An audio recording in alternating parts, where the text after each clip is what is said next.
How do you feel about rules? The very idea of them, I mean. The idea that to live among everyone else, you have to do as you are told. Are you the type to follow them to the letter? To do as you are told? After all, they are there for a reason, aren't they? Or are you the type that feels you have to break them? You feel a need within yourself. After all, many say rules are made to be broken. And don't the people who make the rules tend to break them themselves? While regardless of what you think, there are people who fall outside of the rules. Those who cannot be within the system without its entire upheaval and remolding. And with beings as old as us, who have grown accustomed to the way things are and are some of the most powerful beings on the planet, well, that's never going to happen. So what is to become of those outliers, you might wonder? I speak of a very particular group of kindred, those few vampires that can't fit in, and depending on what you believe, they are the most dangerous thing to us. I speak of the clanless, those who have no home to go to, the Caitiff, or the Caitiff if you pronounce it the way it is written, which is incorrect. Sadly, many do. Talking about these fellows in particular is going to be difficult, because the main thing that defines them is the fact that they have nothing in common with themselves or anyone else. See, the Caitiff, to put it as simply as possible, are the exceptions, the anomalies of the vampire world that have little in common with those around them. But see, there can be a little bit of confusion around what I could be talking about, since this word has been used to describe a variety of groups, and technically speaking, we are using the word wrong in the modern era. See, the group I'm going to be discussing is those whose blood does not match a clan, nor does their powers or flaws or any quirks of their unique being. They are usually the start of a new bloodline entirely through one means or another, but the term Caitiff has always meant of an unidentified clan in times of old. So before, if someone didn't know what clan they were a part of, they would be a Caitiff until they were identified. But the group I speak of cannot be, for they belong to none. Perhaps with the modern knights rebranding in the way they have, they should come up with a new name. In fact, one small group of them have, but I'm not particularly fond of it, and I'll get to that later. Some also conflate them with the Finbloods, those who are so young and distant in their generation that they might as well be mortals with little pick-me-up. The Caitiffs I speak of are not, as some, albeit a rare amount of them, are actually quite old and powerful. But the main reason for this conflation is because of a passage in the Book of Nod that speaks of the end times, where the blood is so thin they cannot beget more, and the clanless will rule. If you read the line carefully, not as I described it, you can interpret it in many different ways, and I, for one, firmly believe these groups are different. This is actually the main reason people hate the Caitiff. Yes, them being the exceptions or the other is always a factor, and you will find that, as well as in many histories, it is never the main cause or root. This religious superstition is the main reason people despise the Caitiff. The young tend to dismiss the old on this issue. They seem to think these superstitions ridiculous. But the book is never wrong, albeit incredibly cryptic, and was written by people who can actually see the future. Better than anyone alive today can, at least. But let's get back to the main topic of the Caitiff. Well, talking about them is going to be more of a case study, or perhaps a biology discussion, since they have no culture or shared history to speak of. After all, their very nature makes them disjointed. See, what actually makes a Caitiff is a little unknown, other than the fact that, almost always, something has gone wrong at one point or another. Perhaps a kindred who just committed the horrid act of diablerie might create a Caitiff if they sire shortly after, or one who is more masterful in a discipline other than their clan's natural ones might create a Caitiff. And I even know of a few kindred, while being completely normal themselves, can only sire Caitiffs. The annoying parts come from their inconsistencies. For an example, some Caitiff create childbirth that have the same powers, traits, flaws, and otherwise essential quirks themselves. Essentially, the start of a new bloodline entirely, while some will sire and have a completely different one from them as well, and some, confusingly, have sired again only to return to the original clan they spawned from. It makes no sense at all when you try to study it. I've always wanted to do some experiments on the Caitiff for quite a while now, but my local prince has always shot it down, fearing I'd be too inhumane. I'm hardly a Zemitzi, and we're not even human anyway. Ugh. Anyway, I suspect most bloodlines and offshoots without a known origin started with a Caitiff, one that was close enough to not even be noticed, perhaps even by themselves, or perhaps those bizarre bloodlines that seem to have no origin at all, like the Nagaraja, started with a Caitiff who survived and luckily carried on their exact template, shall I say. Personality-wise, they have nothing in common with each other, as to be expected, but that's actually what makes them so interesting. See, when you are embraced into a clan, you tend to change your personality a little, or rather, you gain some new traits that more befit it. A Toreador will get a bit more snobby than they were before, a Ventru will start thinking higher of themselves and sometimes lower of others, and a Bruja will be a bit more hot-headed and quick to anger, for example.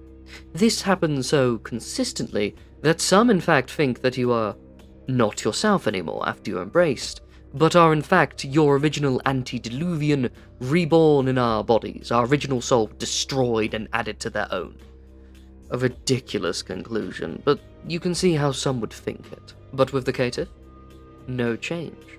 Perhaps none at all, depending on its breed or origin. See, the few of those Caitiff sires who carry on their traits might also do so with their personality, but for the most part, they are unaffected by any shifts in their personality.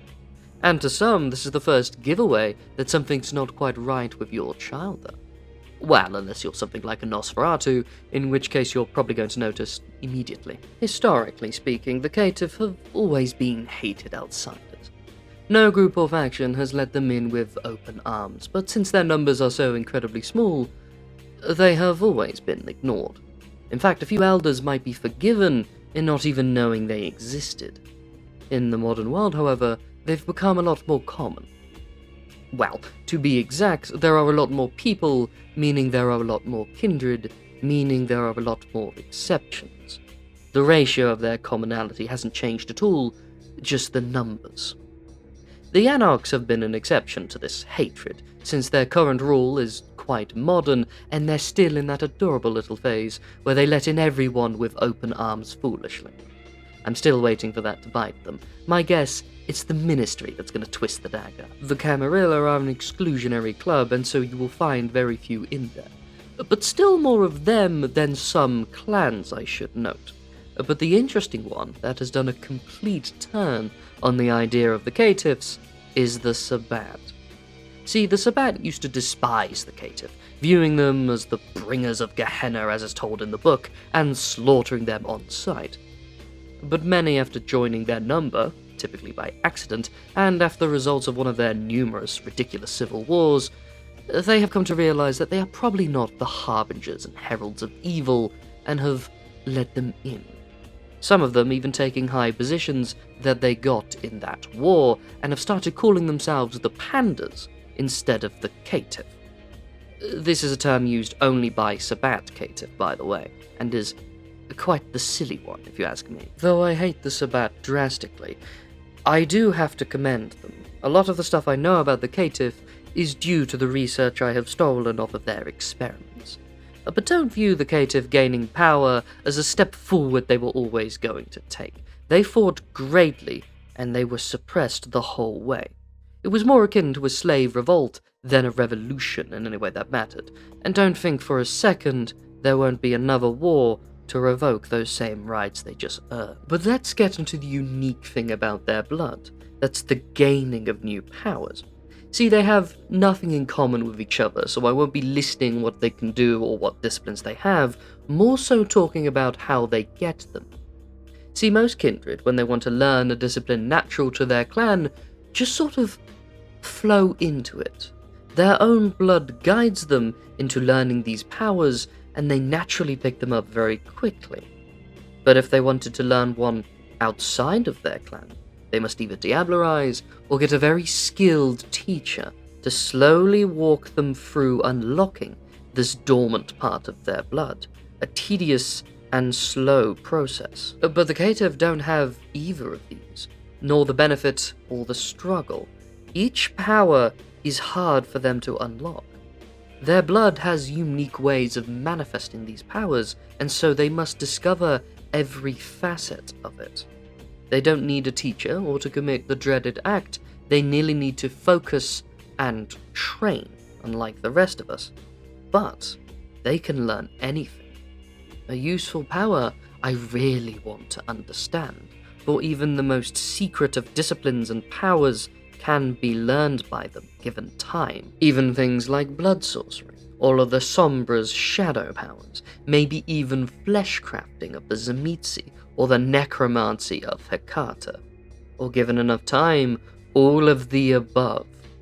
Truly, the limit of what they can learn is what they actually know about, which is the main reason the Camarilla does not let them in unless they can truly trust them.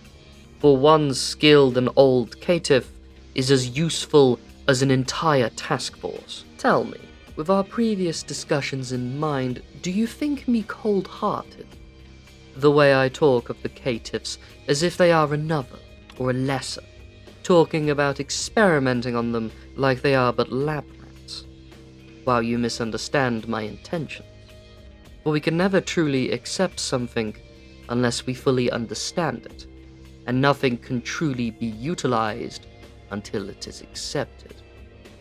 I'll let you in on a little secret, shall I? A well-known one at this point, but still, I hope you appreciate the sentiment. For I have many children, and one of them is actually a Caitiff, by the name of Alfred. He is also quite remarkable, if I say so myself. I'm incredibly proud of him, and I was not exaggerating when I said that one could be as skilled as a whole task force, for he is. He's also quite old, for a Caitiff at least, as I embraced him around the year 1359, I want to say? It was during the 100 Years' War, at least. He was of noble birth, albeit an offshoot, and still holds a somewhat knightly chivalric code. He's very old-fashioned in that regard, opening doors for ladies, always bowing when meeting you, that sort of thing. He's actually become the keeper of Elysium in another city, and I couldn't be more proud of him. He's also one of my only childer that actually stays in touch with me, but that is a story for another day. It's hard to say much on the Caitiff. They are defined by their uniqueness, and many stand apart because of it. I always remember one meeting I had with a Caitiff who was so proud of himself, and had the quote that technically Cain was the first Caitiff. If anyone ever says that to you, kindly punch them for me. But most wise Caitiff hide what they are for as long as they can get away with. After all, the game is over once you have shown all of your cards, is it not? Their fate in the modern era is an interesting one. They're the ones that stand on a precipice. As many groups are gaining more power than they've ever had, they stand to gain more than anyone else. I look forward to seeing where they end up. Thank you for listening to my tales. I'm the Ashspawn. Feel free to leave a like, comment, or subscribe. It would really mean a lot to me. But, till next you meet, fellow traveler, have a good day.